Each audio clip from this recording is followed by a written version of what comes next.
వైద్య వర్గాలు ఉంటాయి.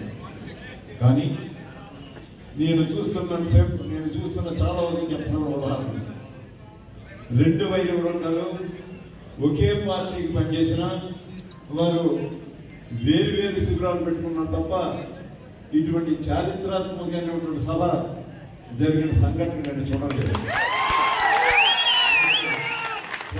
ఉదాహరణ చెప్తాను. 1977 ఎన్నికల్లో మన తూర్పుగోదావరి జిల్లాలోనే పేరెన్నికైనటువంటి వైద్య వర్గాలు ఉండేవి. ఒకటి స్వర్గీయ శ్రీ రాయవరం మున్సిపల్ గారు అయితే, రెండవది స్వర్గీయ శ్రీ ఎస్బీబీకే పట్టాభరామారావు.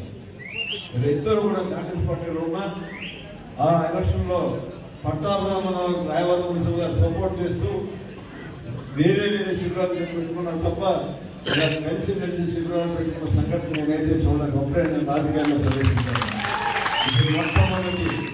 ఇది మొట్టమొదటి మరి రామచంద్రపురం నియోజకవర్గంలోనే కాదు, తూర్పుగోదావరి జిల్లాలోనే కాదు, చాలా అరుదుగా జరుగుతుంటాయి. ఆంధ్రప్రదేశ్ రాష్ట్రంలో రెండు వైద్య వర్గాల వారు కూర్చొని మరి సమావేశం ఏర్పాటు చేసుకోవడం, ఒక సభ వారు జరుపుకుని తర్వాత అక్కడ అభ్యర్థిని ఆహ్వానించడం నిజంగా ఒక చారిత్రాత్మకమైనటువంటి సన్నివేశం. ఆ సన్నివేశాన్ని ప్రోత్సహించినటువంటి శ్రీమతి గారు వర్గాన్ని, ఆ సన్నివేశాన్ని ఏర్పాటు చేసినటువంటి గారికి నేను ప్రత్యేకమైనటువంటి ధన్యవాదాలు తెలియజేస్తున్నాను.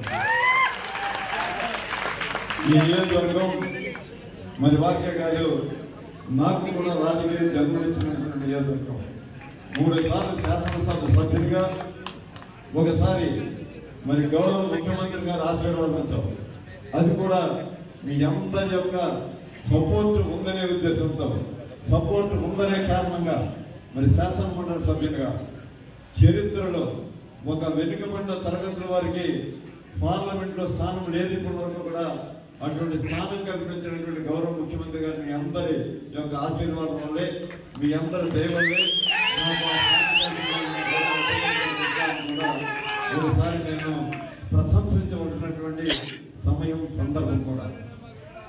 ఈరోజు ఒక నూతన ట్రెండ్ తీసింది, న్యూ ట్రెండ్ ఇన్ పాలిటిక్స్. ఈ ట్రెండ్ కొత్త ట్రెండ్తో మనం ప్రారంభమయ్యేటప్పుడు మనసులో ఏ విధమైనటువంటి అలమణికలు ఉండకుండా, దయచేసి ఇరు వర్గాల కార్యకర్తలకు నేను నాయకుడికి ప్రత్యేకంగా విజ్ఞప్తి చేస్తున్నాను.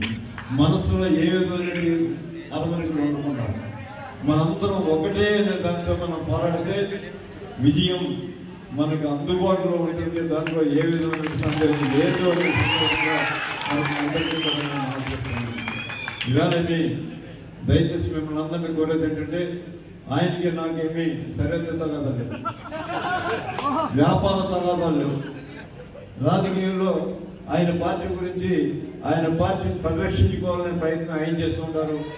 గెలిచినా ఓడినా, రాజకీయాల్లో ఉన్నా లేకపోయినా, మరి రాజకీయాల్లో నేనున్న పార్టీని పరిరక్షించుకోవాలనే తాపత్రయంతో నేను ఉంటాను.